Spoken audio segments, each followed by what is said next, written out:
In this set of notes, we're going to look at some more common discrete random variables.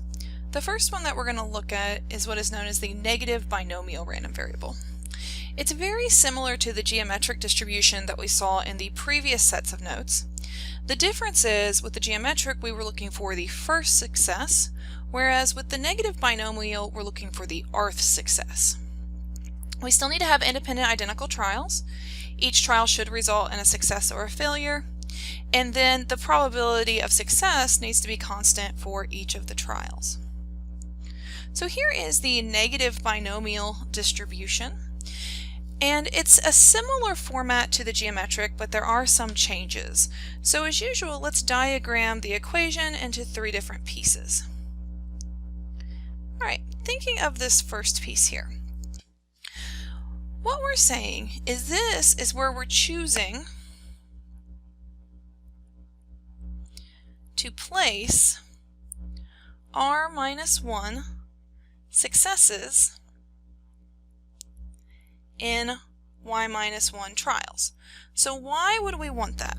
So remember that the negative binomial, what it does is it tells us how many trials we have until we have our rth success.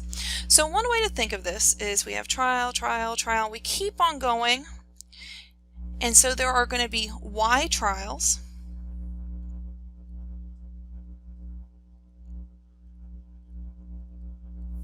and we know that the last one is the rth success. So we know that in the first y minus 1 trials, that somewhere in there are r minus 1 successes. The next piece of the formula, p to the r, this is where we have r successes. And each of those occur with probability p.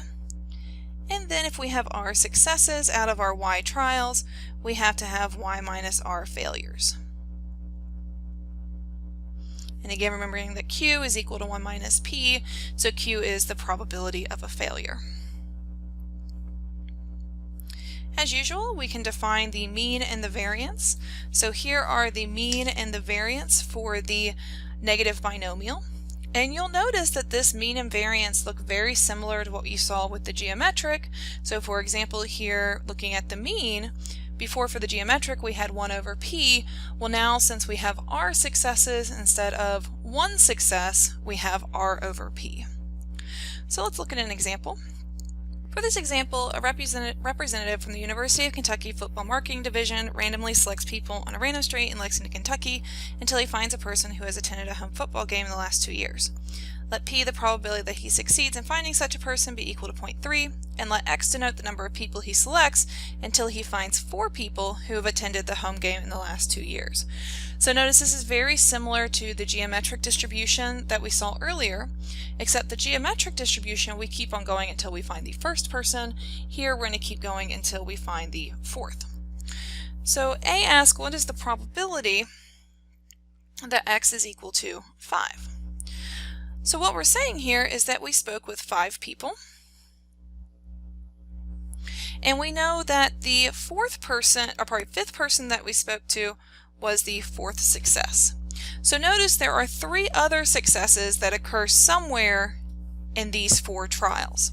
So to find this probability, we have the 4 trials circled here, and from them we need to choose 3 where the other 3 successes could be.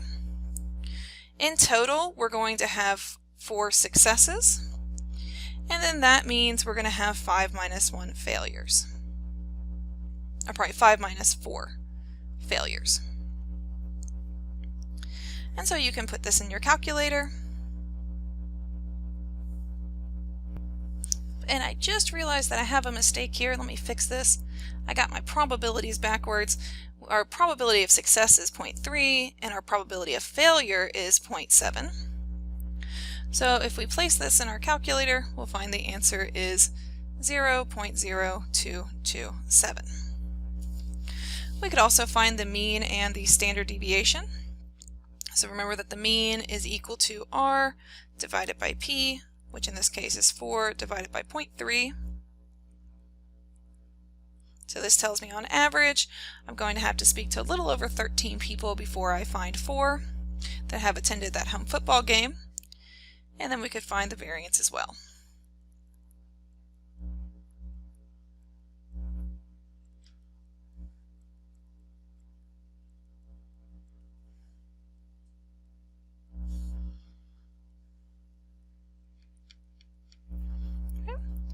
And we could use R to calculate negative binomial probabilities, just like the other distributions that we've seen before. So for example, for part A in R, we could place D in binom 5, minus 4, 4, and 0.3. Next, we're going to look at the hypergeometric random variables. So in a hypergeometric, suppose that we have n objects, of which r are of one kind and n minus r of a second kind. We draw a sample of n objects without replacement. If y denotes the number of objects in the first kind drawn in the sample, then y is a hypergeometric random variable. We've actually seen an example that follows a hypergeometric distribution earlier. So recall we had the example, suppose that we have 10 blood samples sitting on a shelf. We know that 3 of the blood samples have been contaminated. Draw 2 blood samples without replacement and test to see if they can be contaminated. And we'll let contamination be a success.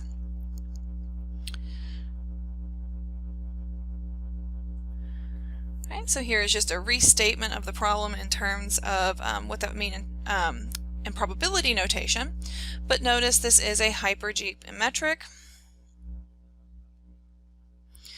And one way to think of this is we have 2 different types of vials. We have contaminated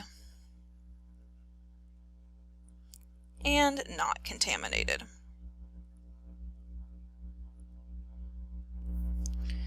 Right, so looking here at our hypergeometric distribution, again, we can look at the equation to see where the different pieces come from. So looking here at this first term, what this is this is going to choose y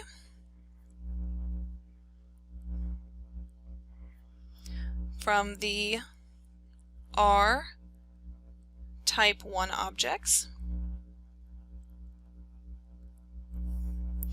The second term here is going to choose n minus y of the n minus r type 2 objects.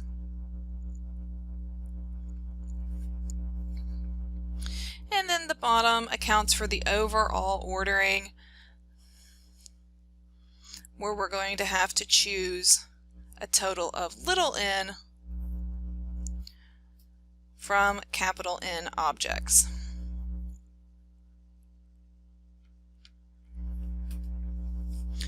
Alright, so let's see what some examples of this one would look like. Again, we're going to start out with the formula for the mean and the variance, which can be found here.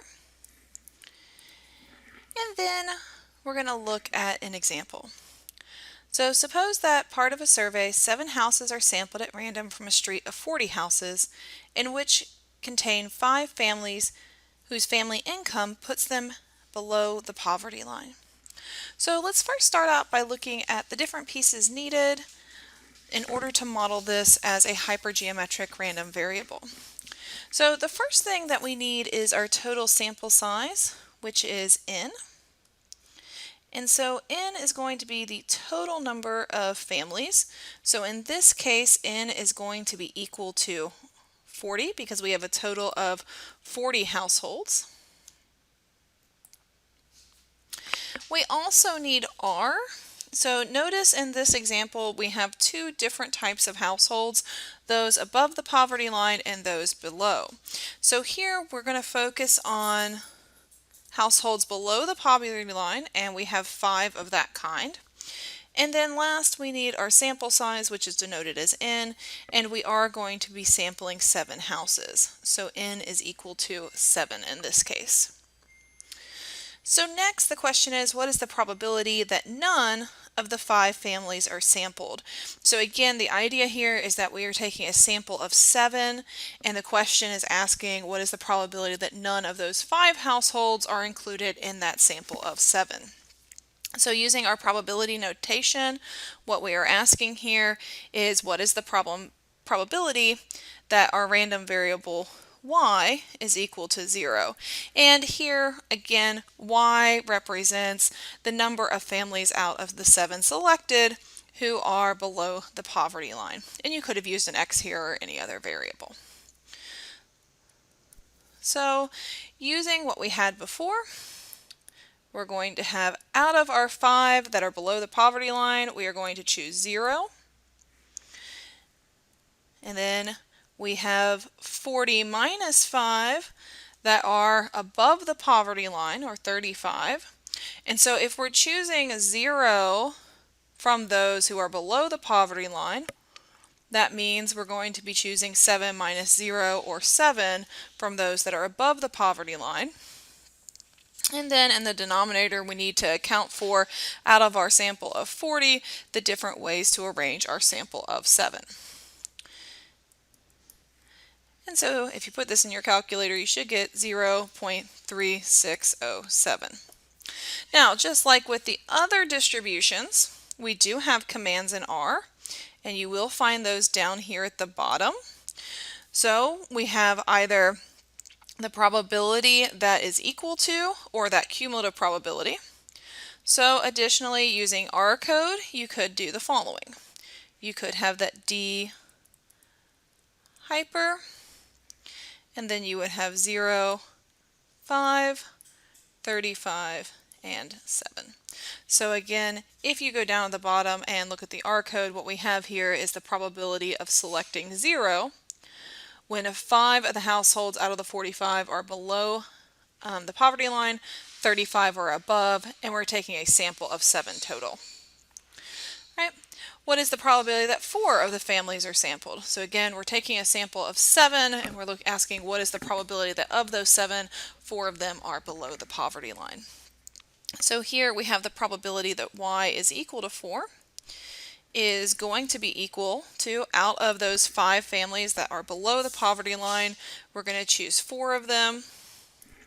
Out of those 40 minus 5, or 35, that are above the poverty line, out of our total sample of 7, we're choosing 7 minus 4, or we could just have 3 here. And then again, we need to account for the ways to arrange our sample of 7 out of a total of 40. And this is equal to 0.0018.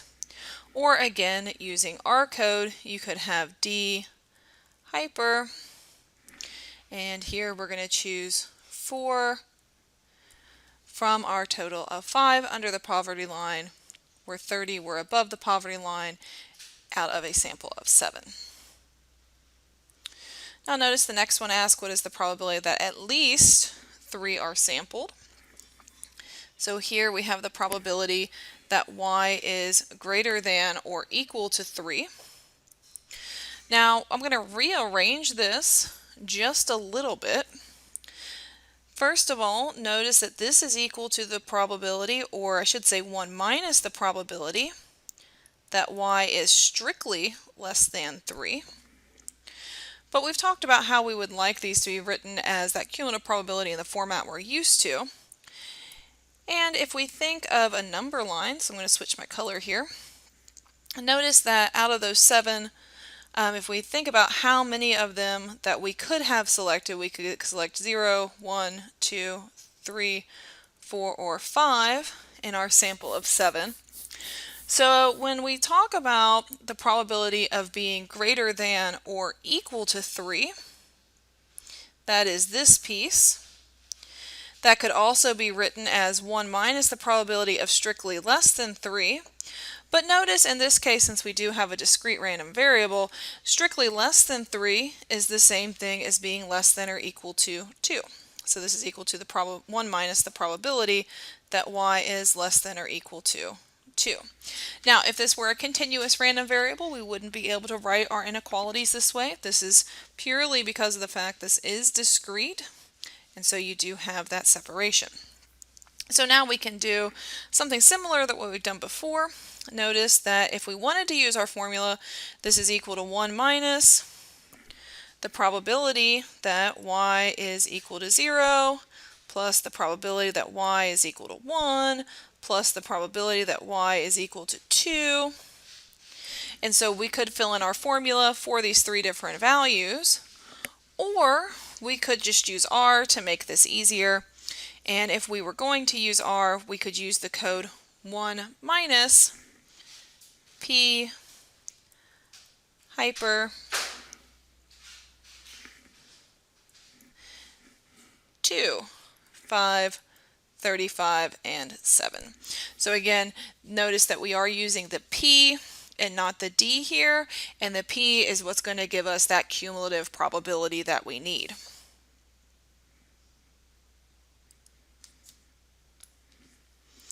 And you should find that that is equal to 0.970128, and really don't need that many decimal places. All right, next we're going to find mu and sigma, or in other words, the mean and the variance. To do this, we're going to want to use our formulas that are up at the top of the page. So remember that mu is equal to the expected value of our random variable y. And then looking at our formula up above, we have the following. So again, remember that we have a total sample size of 7. There are 5 in the category that we are interested in out of that total of 40 households. So here we have 35 divided by 40, which is equal to 0.875.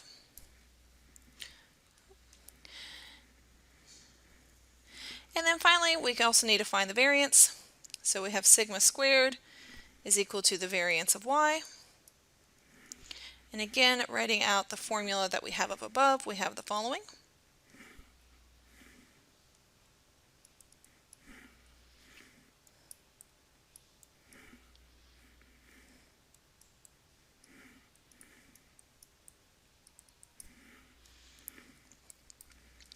And so again, we can just plug in the different numbers.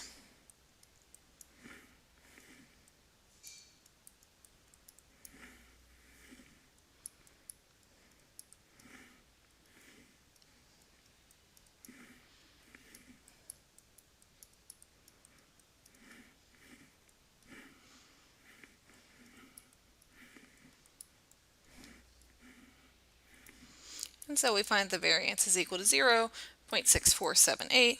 And then of course, if we want the standard deviation of this random variable, we could just take the square root of that value.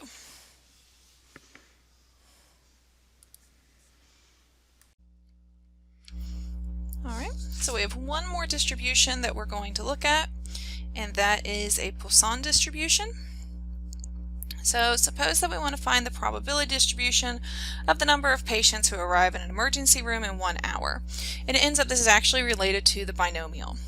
So one way to think of it is we could take 1 hour and we could split it into subintervals that are very, very small, so that the probability that more than one patient arrives in a subinterval is equal to 0. So in other words, you can think of this as being our interval over 1 hour. And what we're saying is that in each of these subintervals, a patient either arrives or they don't. So in each of these intervals, we're going to have a 0 or we'll have a 1. So either one patient arrived or no patients arrived, and we've made those intervals small enough. So the idea here is that we have n trials, and in each of those trials we have, a 0 or a 1, a success or a failure. We can assume they're independent. And so the probability that a patient arrives in one subinterval is equal to p, and the probability that no one arrives in that subinterval is 1 minus p. And here we could let y be equal to the number of subintervals in which patients arrive. In other words, the number of patients who arrive in 1 hour. So what we would have here is a binomial distribution, and we could say that lambda is equal to n minus p, in other words, the average number who arrive within that single hour. And it ends up, you could show that if you take the limit of a binomial probability distribution as n goes to infinity, you end up with this right here. And that is what motivates the Poisson distribution. And so it ends up if n is large and p is small, and the parameter lambda is equal to n minus p is less than 7, you can actually approximate a binomial distribution with the Poisson. And so here y could be equal to the number of events that occur in space, time, volume, or any other dimension, and lambda is the average value of y. So let's look at an example of this one. Suppose that the average number of patients who arrive at an ER between 2 and 3 p.m. is 6. So anytime you're working with one of these problems and you're given the average, what that's telling you is that your rate parameter lambda is equal to that average. So in this case, lambda is equal to 6. So we could say, what is the probability that exactly 5 patients arrive, that should say at the ER, not the bank, between 2 and 3. So here we're going to let y be equal to the number of patients who arrive between 2 and 3. So what we're looking here is the probability that capital Y is equal to 5, which is equal to e to the negative 6, 6 to the 5th over 5 factorial using the distribution on the previous page. And we get the following. What is the probability that at least one patient arrives at the ER between 2 and 3 p.m.? So here we're looking for the probability that y being greater than or equal to 1. We'll notice, again, if we were going to calculate this probability, that would be increasingly difficult because there's no cap. So it could be 1, 2, 3, 4, 5, all the way up to infinity.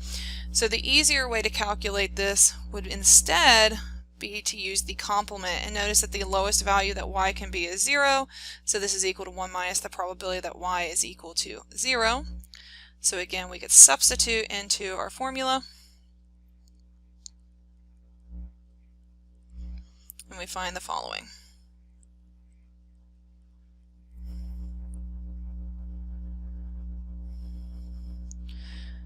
So there's a couple more facts and notes here. If we observe a Poisson process and lambda is the mean number of occurrences per unit, then y is equal to the number of occurrences in A units has a Poisson distribution with mean A lambda. And this result assumes that the number of occurrences is disjoint, units are independent. Alright, so here are our mean and variance, and you'll notice that the mean and the variance for the Poisson distribution are both equal to that rate parameter lambda. And then finally, to end here, we have how you could use R to calculate these Poisson probabilities. And that is going to end this note set.